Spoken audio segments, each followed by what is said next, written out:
One day, at my wife's insistence, I decided to get a medical checkup. Everything was going well until I got an appointment with a cardiologist, which I assumed would be routine, but quickly became alarming. The doctor's frowning eyebrows and intense focus, as she listened to my heartbeat, hinted at something more serious, and her recommendation for hospitalization left me puzzled and anxious. There she listened to my heart and claimed to hear murmurs, or maybe not murmurs. I don't know exactly. Anyway, she strongly recommended that I be hospitalized. After some brief deliberation, I decided that a couple days in the hospital wouldn't be too burdensome. My wife, as soon as she heard about it, immediately started making a fuss.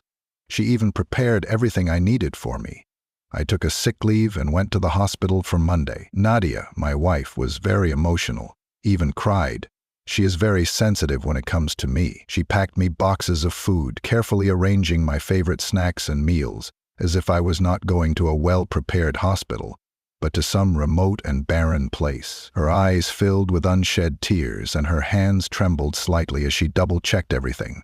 Warm clothes, slippers, a few cherished books, and even a small photo of us together. She almost insisted on walking me to my room, her voice trailing off as she urged me to call her if I needed anything. She worried about every little thing, double-checking that I had enough warm clothes, slippers, and even a few of my favorite books to keep me entertained. I was assigned a decent room for 4 people, but there was no one else in it but me. A pleasant nurse explained the daily routine, exam times, meal times, where to drop off my linens, and so on.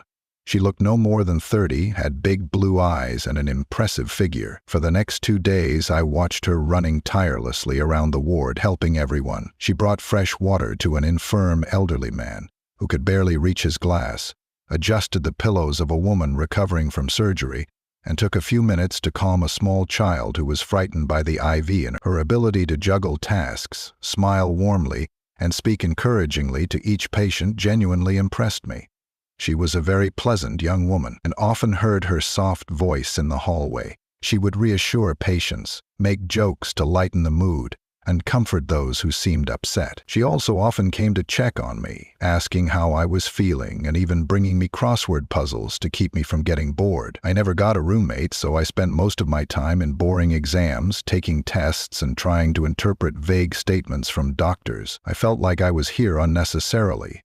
They didn't even prescribe me anything substantial, just vitamins. I was becoming increasingly frustrated with the lack of clarity about my condition. Was I really sick, or was this just a precaution that had gotten out of hand? The doctors were vague, leaving me guessing about the real purpose of my stay, which only added to my feelings of confusion and impatience. The days dragged on monotonously, and even my wife's daily visits, while pleasing to me, could not completely dispel my boredom. She brought fresh fruit and snacks, sat next to my bed, and talked about the ordinary events of our home life. Despite her best efforts, I could see that my stay in the hospital was taking its toll on her as well. One day, while walking down the corridor to stretch my legs, I decided to look in the ward on duty.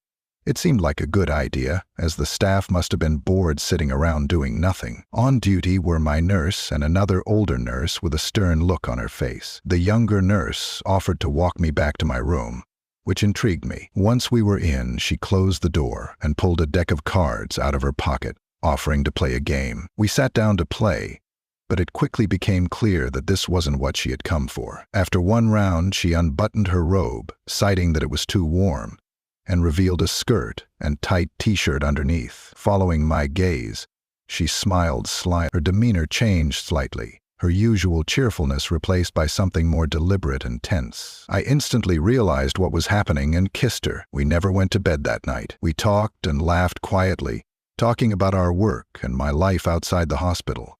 She told me about the difficult patients she had to deal with, the moments that made her smile despite the long hours she worked, and how she found joy in the little things, like a simple thank you from someone she had helped. I responded with anecdotes about my work and funny family moments, painting a picture of the world I'd left behind while staying in the hospital. This exchange seemed kind and grounded, as if we were building a bridge between our very different lives. She confessed how the long shifts often made her feel lonely, and I confessed how disoriented the silence of the hospital made me feel. It seemed that for a few hours we were the only two people in the world, isolated from the routine and pressures of our own lives. There seemed to be an unspoken understanding in the room, and though the night passed like a blur, the memories of it remained, deeply embedded in my thoughts.